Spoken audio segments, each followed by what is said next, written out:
एक important topic है बच्चे हमारे पास, जहाँ पर हम लोग ये कहते हैं कि ऐसा क्या डेवलपमेंट रहा है। जब भी हम लोग नाम की बात करते हैं, और स्पेसिफिकली हम लोग कई बार बोल चुके हैं कि हम सब लोग सीबीएसई या एनसीईआरटी के अंडर या फिर इंडिया को सेंटर में रख के हम लोग इस चैप्टर को समझने की कोशिश करेंगे।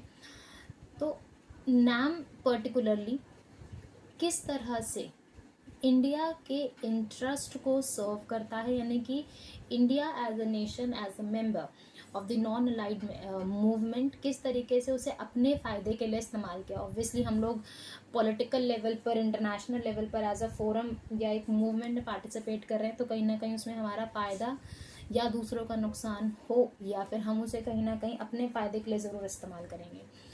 तो पहला जो ब्लॉक है आपको वो ये बताता है किस तरीके से इंडिया अपने इंटरेस्ट को डायरेक्टली सर्व करने की कोशिश कर रहा है। फर्स्ट पॉइंट अगर आप ध्यान से देखते हैं तो it allowed India to take international decisions and stances that served its interest rather than the super powers and alliances. अब ना बेटा एक चीज़ याद रखना, हमें पता है कि इंडिया ने किसी भी तरह से कोल्ड वॉर में अलायंसेस के साथ कोलैबोरेट करके या अलायंसेस के साथ डायरेक्ट इन्वॉल्वमेंट करके कोई कोल्ड वॉर में डायरेक्ट पार्टिसिपेशन अपना नहीं दिया। बट एक नेशन जो कि 1947 में इंडिपेंडेंट हुआ, न्यूली इंडिपेंडेंट नेशंस हैं, उसके साथ साथ बहुत सारे नेशंस भी इंडिपेंडेंट हुए हैं। हम लोग चाइना की बात करते हैं, नेपाल की बात की है हम लोगों ने, भूटान की बात हम लोग जानते हैं, पाकिस्तान के बारे में हमें पता है। कुछ सालों बाद बांग्लादेश भी इंडिपेंडेंट हुआ, हमारे ही इंडिपेंडेंसी के बाद श्रीलंका भी इंडिपेंडेंट हुआ। उसी एक पूरे डिकेड के अंदर साउथ अफ्रीकन नेशंस भी बहुत ज़्यादा इंडिपेंडेंट हुए। तो इंडिया को उन सभी नेशंस में से अलग से एक इम्पोर्टेंस क्यों मिली?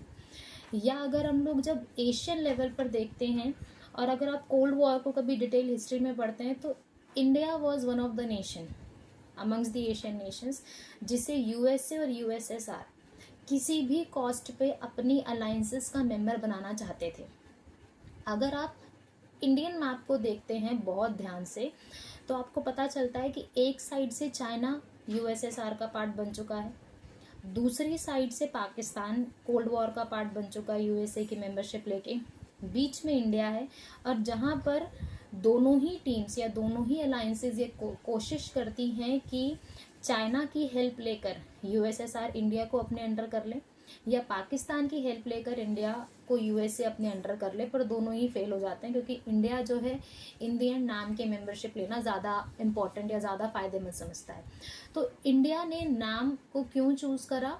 अपना सेल्फ इंटरेस्ट देखते, क्योंकि India being a newly independent nation और being a poor nation, being a not stable nation at in terms of the political और इकोनॉमिकल टर्म्स, तो उसे एक इंटरनेशनल से मिल रहा है, उसे इंटरनेशनल लेवल पर एक डिसीजन लेने का पावर मिल रहा है, तो वो उसे क्यों छोड़ेगा? तो उसने बाकी अलायंसेस के मेंबरशिप लेने की प्लेस पर अपना इंटरनेशनल डिसीजन लेने की जो पावर है, जो कि उसे सिर्फ और सिर्फ नाम का मेंबरशिप लेने से मिल रही है, तो वो उसके लिए ज़्यादा ज़रूरी रहा। हम लोग उसी के इंटरेस्ट में अगर सेकंड पॉइंट की तरफ देखते हैं, तो हमें लगता है was enable to balance super power, so none of it can take India for granted और बुली इट। जैसे कि अभी आपको फर्स्ट पॉइंट में मैंने आपको बताया है कि इंडिया को दोनों ही अलायंसेस अपनी टीम का मेंबर बनाना चाह रही हैं। अगर इंडिया यूएसए की तरफ चला जाता तो ऑब्वियसली कहीं ना कहीं चाइना की हेल्प से यूएसएसआर उसे परेशान कर सकता था, उसे बुली कर सकता था, उस पर अटैक कर सकता था। या अगर वो चाइना की हेल्प लेते हुए यूएसएसआर की तरफ बढ़ जाता, तो हो सकता है पाकिस्तान की हेल्प लेके यूएसए हमारे ऊपर अटैक करता या हमें बुली करने की कोशिश करता। तो उसने क्या किया, अपने आप को दोनों ही अलायंसेस से अलग रखकर अपना एक अलग इमेज बनाया, और दोनों ही नेशंस को ये कहा कि ना तो मैं यूएसए के साथ हूँ, ना मैं यूएसएसआर के साथ हूँ, मैं किसी भी अलायंसेस का पार्ट नहीं बनना चाहता। और दोनों ने उसको बहुत सीरियस लिया, और दोनों ने ही इंडिया को टेकन फॉर ग्रांटेड ना लेकर अपने आप को एक इम्पॉर्टेंट पोजीशन पर हमेशा बैलेंस करके रखने की कोशिश की, और ये भी देखा कि दोनों सुपर पावर्स के लिए वो एक बैलेंस प्लेटफॉर्म तैयार करके रखे, जहाँ पर वो दोनों के साथ अपने फायदे निकाल सकता था। पर ऐसा नहीं है कि हमेशा ही इंडिया को इंडिविजुअल लेवल पर या उसकी पॉलिसीज़ को जो है बहुत ज़्यादा अप्रिशिएट किया गया हो। 1947 के बाद बहुत सारी सिचुएशंस ऐसी आई जहाँ पर इंडिया बहुत डिलेमा सिचुएशन पे रहा, और इससे हमें ये पता चलता है कि कई बार हमारे जो डिसीजंस हैं या फिर हमारी जो पॉलिसीज़ हैं, फॉरेन पॉलिसीज़ या फिर हमारी जो इंटरनल पॉलिसीज़ होती हैं, उसे कहीं ना कहीं टाइम एंड नीड के अकॉर्डिंगली हमें चेंजेस लाने पड़ते हैं। और वही टाइम एंड नीड से शायद इंटरनेशनल लेवल पर हमें क्रिटिसाइज़ भी किया जा सकता है।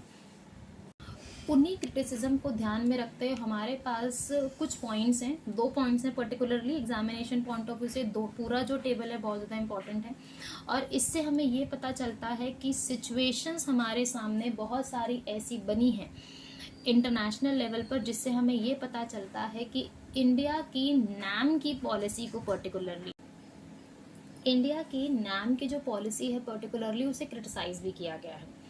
NAM was criticized as a policy of India, as a foreign policy. Please आप याद रखेंगे, NAM was India's one of the foreign policy. There are many foreign policies you will study in the next book, but अभी के लिए आपको याद रखना है कि NAM इंडिया की one of the foreign policy है। बाद में हम इसे डिटेल में एज अ फॉरेन पॉलिसी पढ़ेंगे।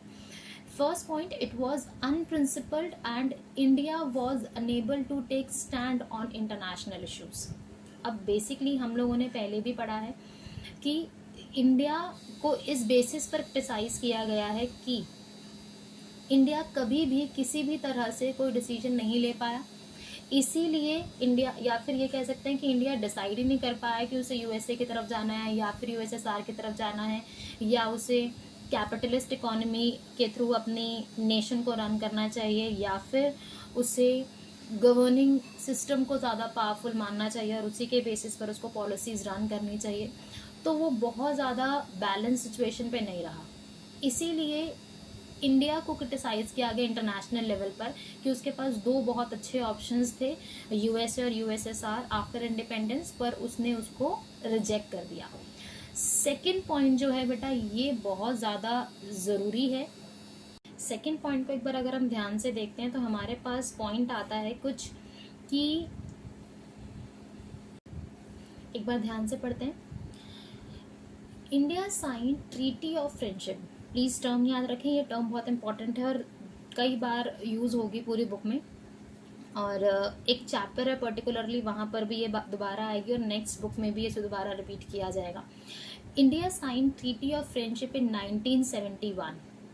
1971 आपको याद होगा कि इंडिया का एक वॉर हुआ है पाकिस्तान के साथ, और इसके साथ साथ 71 में आपको ये भी याद होगा कि Bangladesh as a independent nation international level पर सामने आया, और उसी टाइम पीरियड पर इंडिया ने यूएसएसआर के साथ एक ट्रीटी ऑफ फ्रेंडशिप साइन किया 1971 में।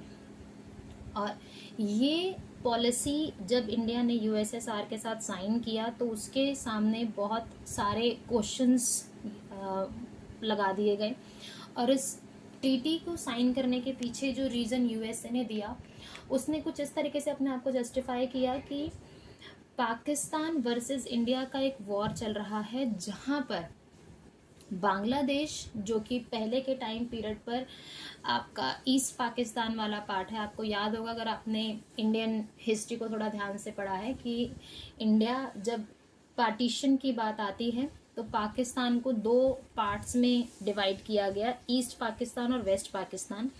वेस्ट पाकिस्तान वाला पार्ट वो है जो कि प्रेजेंट टाइम पीरियड पे हम लोग पाकिस्तान की तरह डिफाइन करते हैं। ईस्ट पाकिस्तान वाला एरिया वो है जो कि हम कहीं ना कहीं बांग्लादेश की तरह इंट्रोड्यूस करते हैं।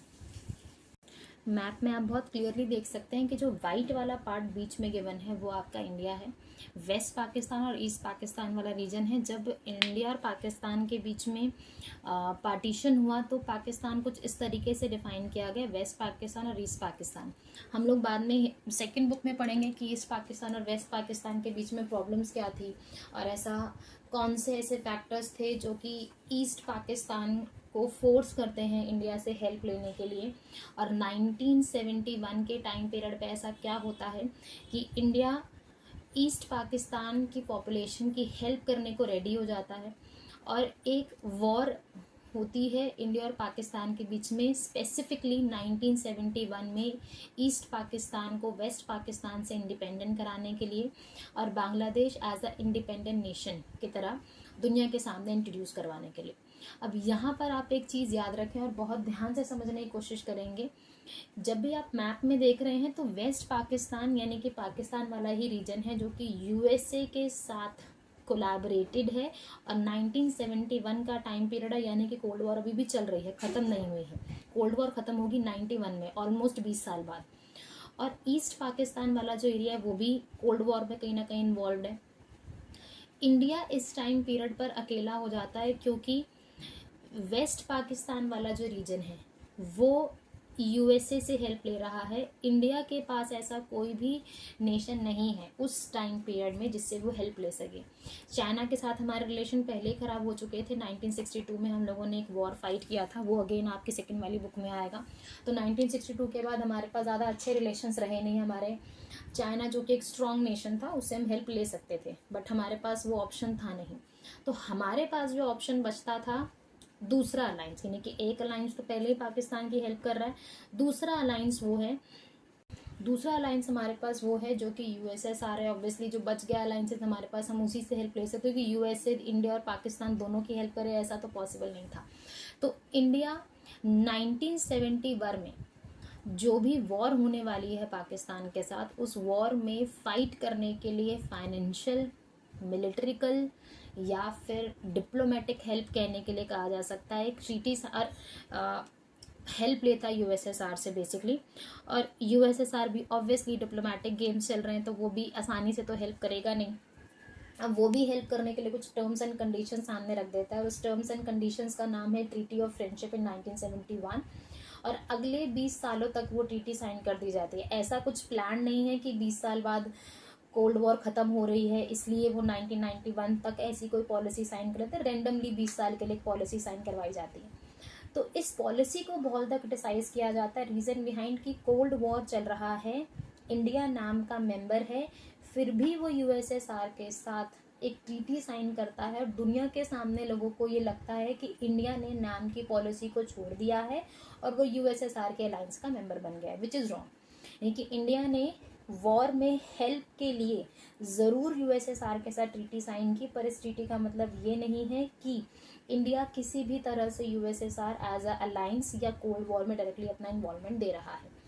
Outside observers as virtually joining the USSR, but in reality India took military and diplomatic support from the USSR only. With this video we are ending the content, but still few topics are left जो कि सिर्फ और सिर्फ आपका cartoon explanation है, वो बाकी है, वो मैं आपको नेक्स्ट वीडियो में बता दूँ।